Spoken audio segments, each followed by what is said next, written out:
we are all here to discuss how to delight the board, which means how are we presenting data as marketing leaders and how are we supporting them as revenue operations? And how can we do that better so we don't have so many cycles afterwards trying to gather the data that we missed to begin with? So I'm gonna just intro people in the order of my screen. And Christina Del Villar, please introduce yourself.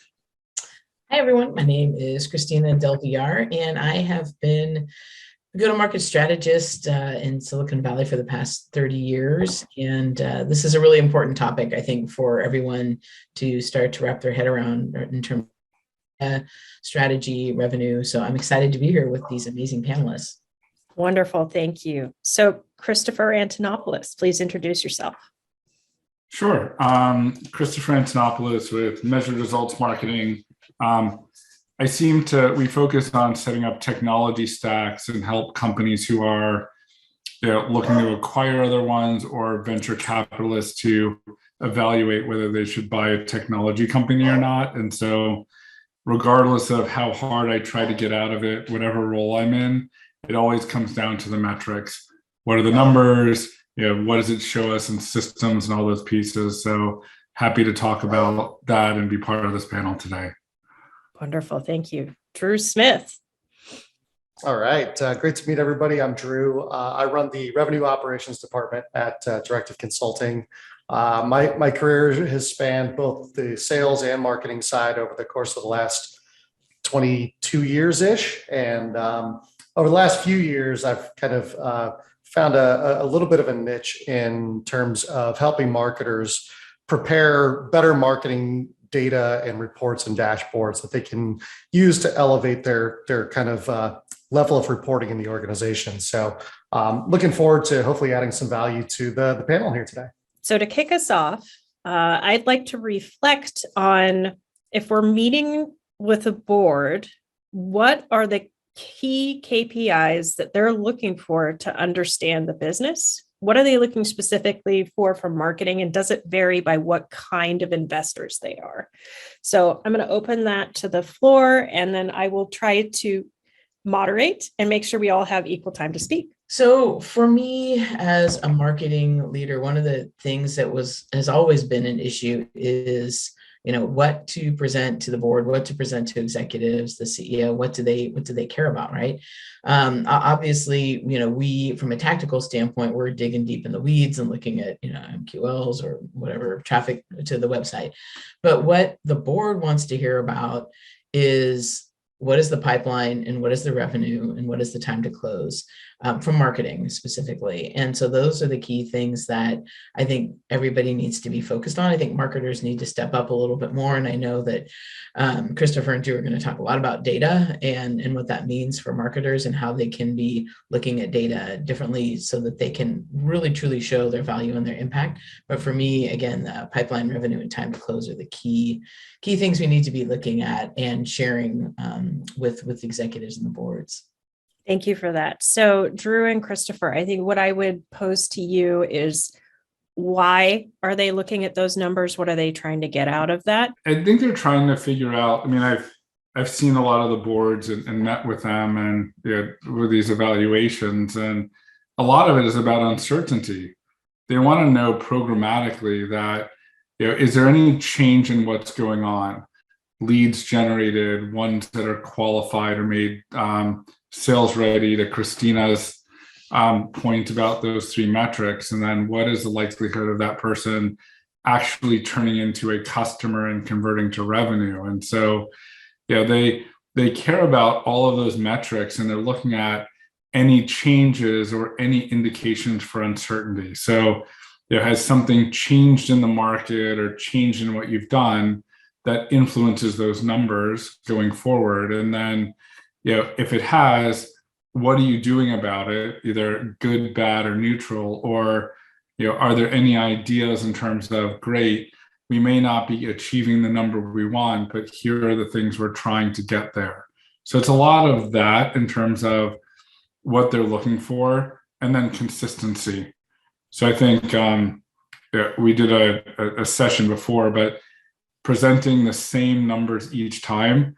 I know as a marketer or someone who is particularly creative at times, I love to show the latest thing or the latest test or experiment or whatever else, but they just want to know how they're trending for a set of numbers. You can present the fun thing at the end, but the thing to avoid is don't annoy them and not show the same numbers each time, because they want to know how you're doing over time, not just the thing that's exciting for this month or this quarter. We all started nodding because we can all have seen it or can relate. Drew, do you have anything to add to that? And just keep in mind, next subject, we'll start with you and move back around. Yeah, I think both the previous panelists have kind of hit on this a little bit, but I want to just kind of touch on it a little bit more, is that context is key. The board doesn't want to just know the pipeline and the deals and all that. They want to know, what direction are we going? Are we going up? Are we going down? Are we getting better? Are we getting worse? Are the things that we're trying making positive impact? That context is key. And so I always try to recommend that marketers bring that context themselves. Don't expect the board to know that context. Provide the context when you're meeting with the board. Otherwise, they're gonna just put their hands up and go, well, is it good? Is it bad? I don't know. You tell me. So I think that just that extra context that you can bring to that conversation is just incredibly valuable, and it just shows how really well prepared you are for the questions that they're going to ask you if you didn't bring it yourself to begin with.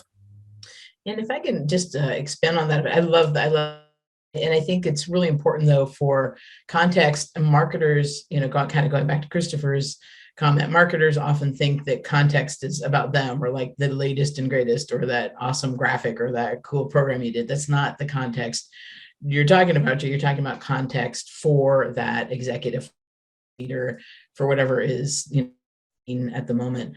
And I think that what sort of wrapping this up a little bit, it brings to mind predictability, right? Like that's what they're trying to understand, is that predictability. So the more you can kind of show, this is what we're doing, this is why we're doing it. It may or may not have worked, and that's okay. And here's the context, but this is what we're trying to get to. So for our audience, the reason why we're starting with why is because I've found, as a data practitioner and then somebody on the executive team, these board meetings, these investor meetings, these executive meetings tend to be really secretive. We don't really know what's happening in there until we get to that level. And they're like, and then me personally, I got to that level. I'm like, that's why they were asking these questions. If I'd known that, I could have done this so much better. So I think it's really good for us to uncover and peel back what people are actually looking for and why people are asking these questions. So as a data practitioner who was on the outside, I noticed that sales KPIs across organizations, particularly in B2B, were really consistent. We're only looking at a certain set of things. That has not been the case for me with marketing. I want to hear, have you seen the same thing? And why do you think marketers tend to pivot on different numbers? Let's start with Drew this time. Yeah, I mean, I think that I've seen the same thing, that a lot of marketing orgs bring a lot of different numbers and a lot of different data points to these meetings when they're building their reporting decks. And I think a lot of it stems from, in my opinion, in my experience, it stems from a lot of the really, really diverse background that marketing people come from an education background experience. So for example, when I entered marketing, my education was in broadcast journalism. I had no clue about business metrics. I had no clue about what a director, a VP, a C-level person would want to see. And marketers tend to come from a lot of diverse backgrounds: journalism, writing, the creative disciplines. I mean, I know graphic designers aren't being taught business KPIs and business metrics in school. They just aren't. They have to learn that on the job. And so a lot of marketers have to kind of learn as they go, whereas sales reps typically come from a business degree. And once you're in sales, I mean, what are you reporting? You're reporting pipeline and deals, right? Like sales doesn't have different metrics like impressions and click-through rate and conversions. And they just don't. And so for sales, it's really simple. With marketing, you have all these people coming in. It's like a melting pot of people. And they just, unless those marketers have gone on to get like an MBA or something like that, they just don't know what a C-level person or board level person is going to care about. And so they tend to stick with the metrics and KPIs that they know that they're working in every day. So I see it as somewhat of an education thing that I think can be easily remedied with some pretty, low effort, just kind of education. Maybe we're starting here. Sure. Thank you so much, Christopher. What I'm wondering is if we can kind of look at the difficulty into getting to those same numbers too, if you have any insights around that, because I know sales focuses on pipeline and bookings. It can be a little tricky for marketers. Yeah, I mean, I think it's, I think the first time it's sort of, I have a Post-it note on my screen now that says, sometimes you just have to ask. And I think sort of starting with sort of, what is important to you? I always, when I started, I just wanted to tell the good story.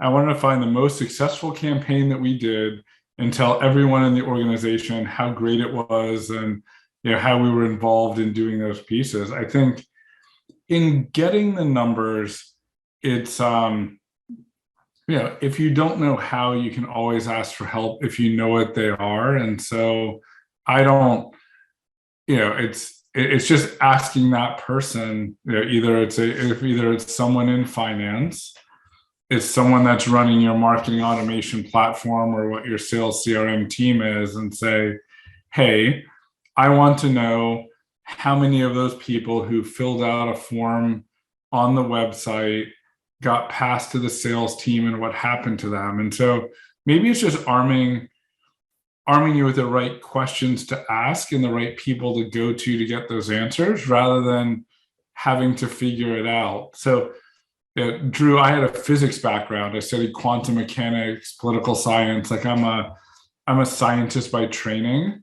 but it did not prepare me for the reporting that was required from a marketing perspective at all.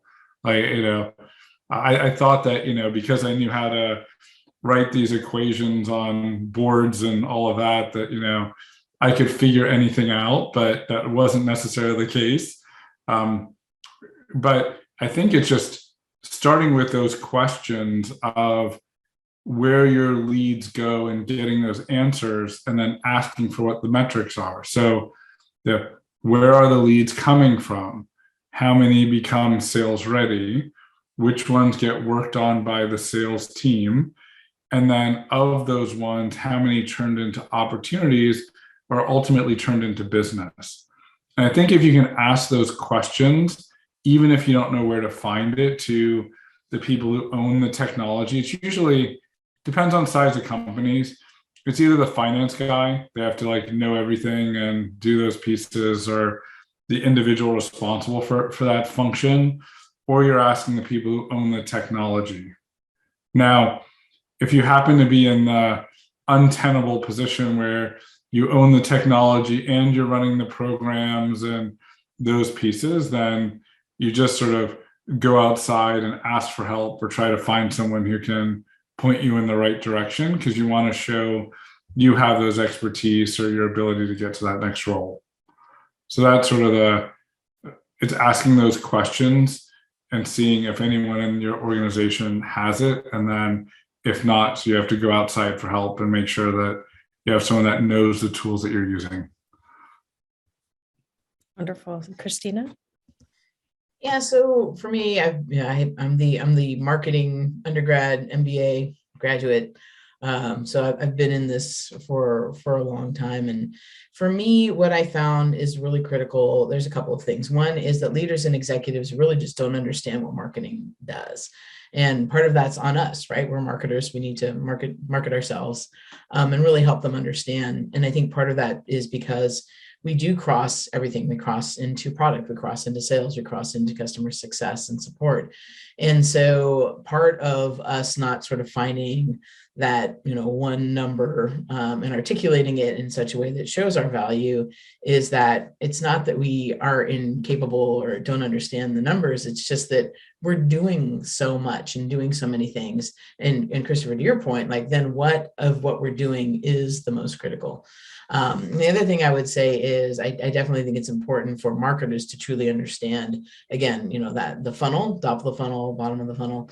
But I think what executives want to hear is the end story. And then you can fill in, with the gaps with how you got there. But they really, really just care about that revenue and how you're helping the company in sales get to those qualified leads and the revenue. Yes. So we did talk about the North Star for the boardroom revenue, and then bookings, pipeline, leads, how we're converting those. Let's talk a little bit, and we're starting with Christina. And you told this great story on the revenue marketing report. What are some of the missteps we've seen? I know when we were talking, you had people flip things on their head when they were meeting with the sales team. I'd love for you to talk through that. Yeah. So this is a true story. I always have my teams. We would have monthly meetings with our sales team and really try to help them understand the programs and campaigns we were putting in place, why we were doing it, what the expectations were. And so we start at the top of the funnel. We're doing this program, and these are the leads we hope to get, and this is the traffic. And what we found with the sales team, and understandably, is like they don't care. They don't really care how we get there. And so I was talking to a salesperson who was like, you always talk about like all these numbers, like you have 12,000 leads, and it reflects poorly on sales, because then my sales leaders and the CEO want to know, if we have 12,000 leads, how come we're unable to close more deals? And I'm like, well, that's just leads. I mean, then there's this long process of nurturing, and you guys haven't even seen them yet. And he's like, well, I get that, but the executives don't understand that. They see this big number that I had on this whiteboard saying 12,000 leads this month, and then sales is like 3, whatever it was. They're big deals, so 3 is not that bad. But and so we literally were going into a sales meeting that day, and I had the person who was presenting it. I was like, oh my gosh, I totally get this. I'm like, flip the slide, flip everything around, start talking at, like, you have 10 slides, start with your 10th slide, because it literally talks about revenue, then it goes to pipeline, then it goes to how we got there. And then if we ever even get to slide 1, which is the programs we put in place and the leads, it doesn't matter, right? Because what we're trying to do is show them this is what marketing brought in this month, and this is the expectation, and that predictability comes into that again. So that's what we did. And like the salespeople were so engaged. And then they started asking the right questions. And then they were giving us really good feedback on, well, this webinar didn't work as well as we might have thought, but, this particular campaign did. And so it was just a really engaging conversation that we started to have, all because, again, we're going into it with context for them. And so it was a really great experience. It took us a couple months to figure it out, but we got there. Yeah, I think one of the major missteps I've seen is that when you don't start with bookings and you don't acknowledge that you're having a bad quarter, maybe you're behind, maybe you're ahead, you seem really tone deaf when you start with all of these engagement metrics that are trending up and in the right direction. Right. So I added my own, but Christopher, I'm sure you have something to add to this, and Drew, you as well. Yeah, I mean, I think it's Christina, I agree with what you're saying. It's sort of bottom up, but it's also looking at what data you have available and then figuring it out. And so that's the other piece too, is that sometimes you don't know that number. Sometimes you don't know what the attribution is to what that revenue is. And so it's starting as far as you can figure out. And, like matching back is the hard part, but sometimes, especially for smaller organizations or ones that have, not a large number of deals. And I would say that the mistake to avoid is making guesses or educated guesses on what you think something is or what a conversion rate is or numbers, because everyone in that room, especially at that level, is particularly sophisticated at that. So don't guess. And then work your way backward for deals that closed, and then see if there's individuals or companies that you engage as part of the programs going forward. So I'd say sort of do those pieces. But yes, one of my early jobs, I was responsible for pulling reporting together for the monthly checkpoint meeting. And so my role was to go to the different departments, and they were reporting on what they did, and I was putting it together in a nice PowerPoint presentation. And I didn't know what the numbers meant. I didn't know what the plant team was planning to do to fix them, or, whether they were good, bad, or ugly. And, I presented the number, and I was a messenger who did not understand them. And I got myself in a world of hurt rather quickly. So don't make any guesses, understand what you're presenting, even if it's fewer numbers than what you'd like to, but sort of, stop while you're ahead is sort of the best advice I can give, because I was too overzealous, and sort of gets you in trouble really quickly because you lose that confidence, and it's particularly hard to get it back. Yeah. Oh my gosh. So even if you do have attribution, overselling it as the truth, the actual numbers, this is exactly what happened, because as marketers, we're dealing in massive transaction, and a lot of that has to do with mind share that we can't measure if we're not setting the right expectation as leaders about how variable this data can be, as well as not understanding the metric itself, but setting those expectations. Oh my gosh. Drew, do you have anything to add to that? Yeah, I think one of the things, the first word that came to mind for me when this topic came up was the word anticipation. And it kind of gets to what Christopher was just talking about, which is anticipating the questions that the board is going to ask when you present a bunch of data and a bunch of facts, and having responses for those, knowing, hey, they're going to ask, I'm going to present X, they're going to ask Y, and my answer to that is Z. It's trying to anticipate those as much as you possibly can, because if you don't, and they ask a question that you're not prepared for, then you get into what Chris was just saying. And I also think that what that also gets into is, if you are going to present something that's showing a negative kind of presentation, right? Like numbers are going down, or we found this problem over here. Don't just bring problems.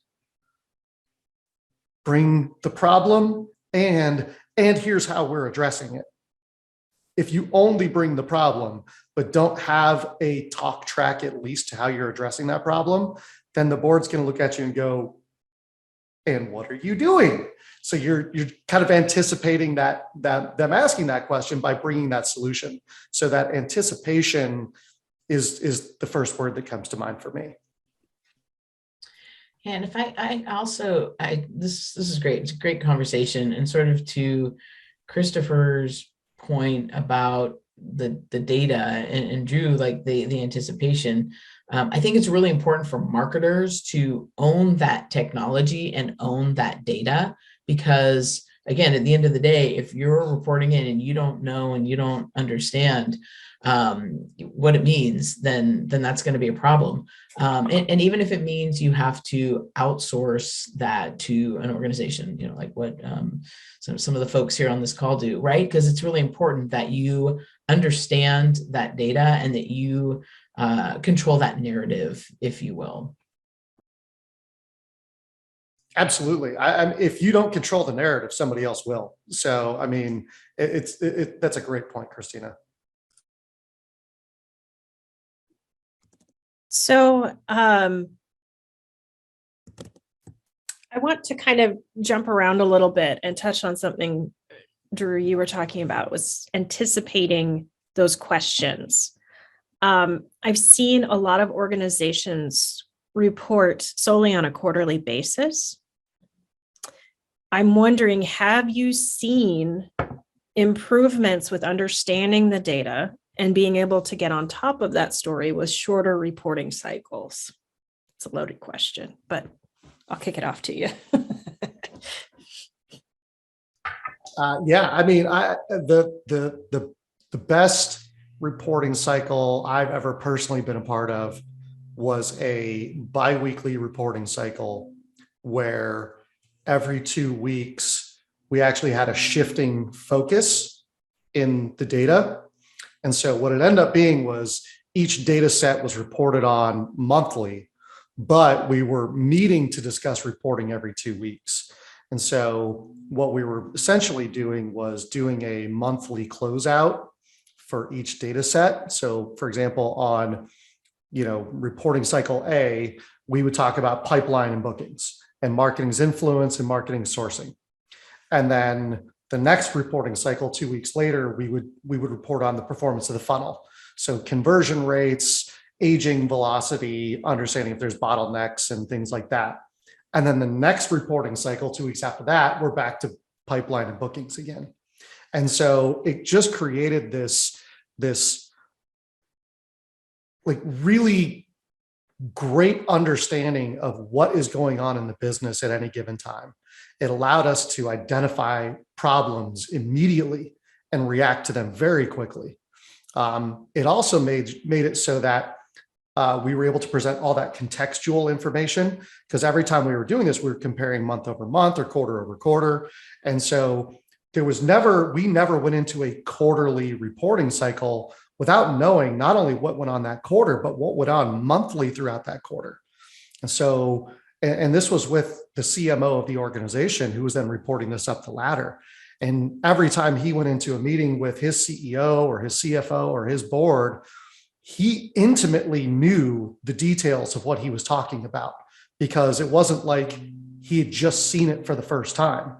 He had the whole narrative of the quarter throughout the whole quarter. So when he went in, he had all the answers to all the questions they were going to ask, because we had already talked about them on that biweekly reporting cycle building up to that end of quarter closeout. So Christopher, I'm going to pose the question, or a variation of the question, for those marketers who in smaller organizations that kind of are operating on a shoestring budget. Can they still have more than just the quarterly reporting cycle? What would that look like in a smaller organization? Oh gosh, we've seen it all. You're going to laugh when I say this. I mean, a lot of these organizations that Christina's point of people don't understand what marketing does. In smaller organizations, they require a much more agile approach in terms of what reporting is, because, all of these things are important, whether it's, self-funded or at a certain stage in development or whatever have you. And so 2 weeks is probably the longest I've seen for the smaller organizations. And they want to know, did that event have some sort of immediate impact? We just did a webinar. We just did this activity. And so for companies that are in that cycle, it's probably a 2-week cycle, or it's when that activity is completed to demonstrate, did it get you what you thought? This is how many people attended, how many people registered for events like that. For email, it's download of a piece of content, because at that stage it's all about awareness. But I say in the smaller companies, it's you're doing a good job as a marketer when you're asked for data less often, right? And so it's weekly, and then every other week, and then you get to a month, you've sort of arrived. But I think in that instance, it's, what do you have planned for the quarter? Are you on track for executing those things? And then some level of update, every other week. We completed this. You may not know the revenue tied to it, but they want to know how many leads of what quality are generated, so then they can push the one person, in really small companies, it's the CEO, and other companies, it's a couple of salespeople, so that they are taking advantage of every last lead or every last opportunity they have. So it's a 2-week cycle there. I think, Drew, I like that cycle of switching sort of every other week for what that reporting cadence is for larger organizations. I worked with Cisco Systems, and we did reporting every month and every quarter, and then you get into the position that something didn't work well, but no one could actually do anything about it for another quarter because of planning cycle and budget. And so you were always playing catch up. Always. It's sort of, oh, wow. Oh, crap. This happened. Now we can't do anything about it because that's past. And we planned our programs out for the next quarter. So it looks like, 4 months or 5 months after the event happened, we can actually finally make an adjustment to make things better than what they were. But small companies, I think it's just, how many ideal customers, new customers have you found? Have they been engaged and are they ready for a salesperson? And be really on top of those numbers on a weekly basis is what's required sort of at that stage. So Christina, maybe you can add your thoughts, but in addition to that, maybe touch on managing expectations up, because I just keep thinking expectations. yeah. Yeah. So all this makes sense. And we're bringing back some key pieces, right? Like, what is the context? We want to remove uncertainty. But a lot of it does have to go to understanding, as you're developing campaigns and programs, what your expectations are for them, and then setting those expectations with everybody up, right? So I'll give you guys an example. We did a webinar one time, and we knew it was going to be good. We brought in a thought leader, renowned world thought leader, and we had 80,000 people on the webinar, which was like crazy, but amazing. But I kid you not, and our sales cycle was 12 months for B2B for selling this. So the very next day, I'm still like, living in this glow of like, this is amazing. We had 80,000 people. And my GM and the CEO were like, yeah, that was great. How much revenue did we get yesterday? And I was like, what?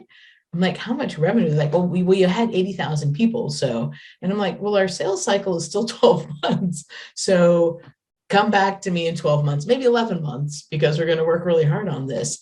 And even, I was the CMO at that point. I've been doing this for decades. And even I was like, okay, I did not set the expectations properly with them.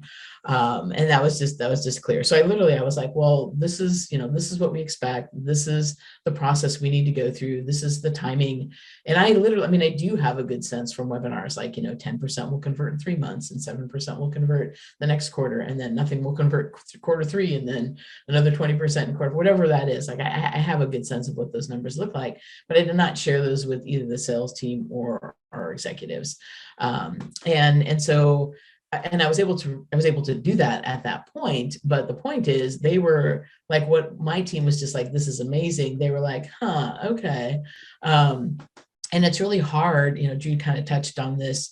Like, if we now need to get funding to do this again, how do we do that when we're really not going to have true results for another 12 months?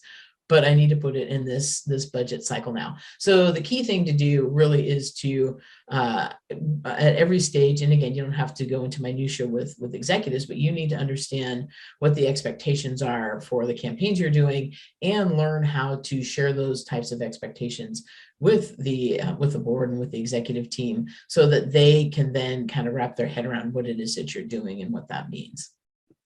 Perfect. So I'm going to open up the floor to add any additional thoughts. I also want to point out that folks can submit questions and we'll pose them to the panelists here. But any parting thoughts for folks? I was just going to I felt seen when Christina was talking about that whole sales cycle piece. That is a conversation I've had to have countless times, because it's always interesting when you're in a conversation with somebody that knows that we have a 6-month, 12-month sales cycle, but still somehow expects immediate results. And you have to, it's great that they're excited. You have to like redirect that excitement somewhere else. Otherwise they're going to expect, hey, oh, you ran a campaign, revenue's coming in tomorrow, right? So it's that expectation setting is something that is always a fun game to play. Okay, so we've had a question, and I'm going to let any of you take it. What is your quick 1-sentence positioning statement to the C-suite and board on the role of marketing? What do we do? Yeah, mine's going to probably be a little different from other folks, but in my mind, marketing really does own the go-to-market strategy. We are ultimately responsible for making sure there's alignment across that strategy, what our goals are, what the customer journey is, and each and every one of the organizations that's involved in it, product, marketing, sales, and customer success, usually for me. And so it's really important that the executives understand that we have a good sense of what needs to be done from a very strategic standpoint, and we can help bridge and align with other folks to make sure that happens. I know that wasn't one sentence, but that's really what marketing does.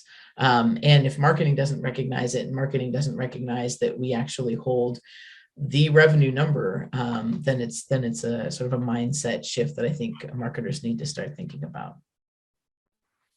My sentence there would be, yeah, our role is to make sure that your addressable market knows that your company exists and what it does, and generate interest in your solution. So that would be my description, that one sentence, and sort of, what the role is, or what do you do. I'd love to tie some revenue things at the end of it, but for those uninitiated with marketing, that sort of is a good starting point. If you don't have marketing, they don't know our company exists, nor will they have interest in what we're selling. So if you rely on a salesperson to make phone calls to try to get there, good luck, because you're never ever going to hit your revenue target by this one-off or downloading a list from ZoomInfo or something like that. Yeah, the conversation goes much better for the sales team if the person's already aware that we exist. It's just. Yeah, I mean, I was about to say, like, as a follow-up to what Chris said, like, it's not different than what Chris said, but it's just a follow-up to that, is like, marketing's role is to make sure that when sales gets on the phone, the person that they're speaking with doesn't say, who? Like, it's as simple as that. If marketing can prevent that from happening, then marketing's done their job. We have another question. What are the problems boards are trying to help solve for businesses, and how does marketing data play into that? Yeah, I mean, I think at the end of the day, if you have a board, if you're a private company, public company, or private equity, VC backed, doesn't really matter. At the end of the day, there is a long-term goal that the company is trying to reach. Usually a revenue number, could be an exit strategy, or an IPO or anything like that. And so the board is always trying to find the cheapest, most efficient way to reach that goal.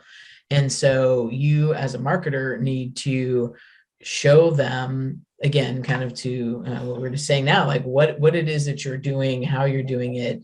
Again, I think time to close, I talked about that a lot. That's really critical, because what if it takes 12 months to close a deal? Can you shorten that to 10 months? Because that's actually really strategic from that standpoint. So the boards are always trying to figure out how to make things, again, more efficient and effective, with the least amount of resources possible. Yeah, market share acquisition. And then particularly if they're aiming to sell eventually, that cost of goods sold or cost as low as possible. Totally.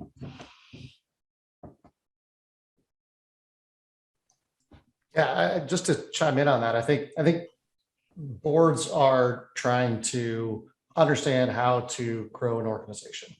And so marketing needs to be able to help articulate how they are helping grow the organization. Are they helping grow the organization through branding? Are they helping grow the organization through leads? Are they helping grow the organization through optimizing, time to close? Like, what is marketing focusing on right now, and how is that helping the company grow? If you can tell that story, the board's probably going to listen to you. Yeah, I would also say I actually love board meetings. I'm probably one of the few people. I know people who like throw up before board meetings and who stress out for, weeks before board meetings. But for me, like the board is actually there to help me. I mean, I know that they're going to be pretty, nitpicky and precise about what it is. And, they'll call BS if I'm throwing some BS up there. But the point is that they're there to help me be more successful. And I think it's really important to go into board meetings with asks, right? And we've talked about this, as this conversation has gone on as well. Like if you tell them like, this is what's happening, this was our expectation, this was a miss, this is what we're going to try to do to fix that, or we need help trying to understand this, or these are the resources we need. I find that the board is obviously a fantastic resource to help you, to Drew's point, figure out how you can grow the company.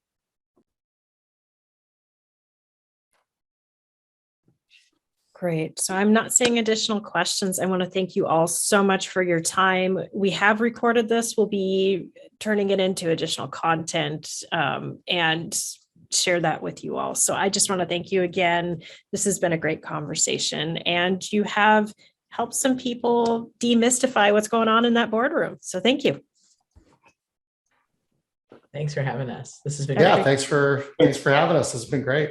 It's a lot of fun, honestly. You have questions beyond that, please reach out. Like we've all been in this position and had those awkward conversations and those learnings. And I think we're all here to help, just like a board. So just reach out and say, hey, my board meeting's coming up, or I just joined this company and I just don't know what to do or what numbers or whatever else. I mean, I won't volunteer anyone else's time, but I'm happy to answer those questions, or that if anyone has them beyond the context of this. Yeah, same here. And I'll also add, I think it's really important for folks who are at all levels in marketing to really understand what's happening with the board, because generally, if you're just starting out, what's going to happen is your VP or CMO, they're going to come running to you and they're going to I need a slide that shows blah, blah, blah, blah. And you're like, okay. But again, the context is missing, right? Yes. So if you start to understand, again, what boards are looking for, your specific board, your strategy and goal for your company, so you know what it is that you're trying to get to, it's just going to help you be better prepared, regardless of your level, whether you're the person who has to go present to them or the person who is pulling some of that data together for that slide for whoever is going to present. Well said. Yeah, I mean, most marketing departments don't get a seat at the board. They don't get an opportunity to present these things. So if you're invited into that room and you have that opportunity, I mean, that is a really, really good sign. And that's where you get to really prove your value to the organization. If you are not getting invited to those rooms, and again, we talked earlier about, controlling the narrative. If you're not getting invited to those meetings and somebody else is controlling the narrative, you are constantly, your department, your budget, everything is constantly at risk because you're not the one telling the story. So I think that there shouldn't be fear or trepidation in getting invited into that room and getting a seat at that table and given the opportunity to tell your story. That should be something that we're all striving for. Yeah. Well, thank you again. Have a great day. And thanks to those of you who have joined us and stuck with us to the end. Bye. Thanks, everyone. Thanks. Bye.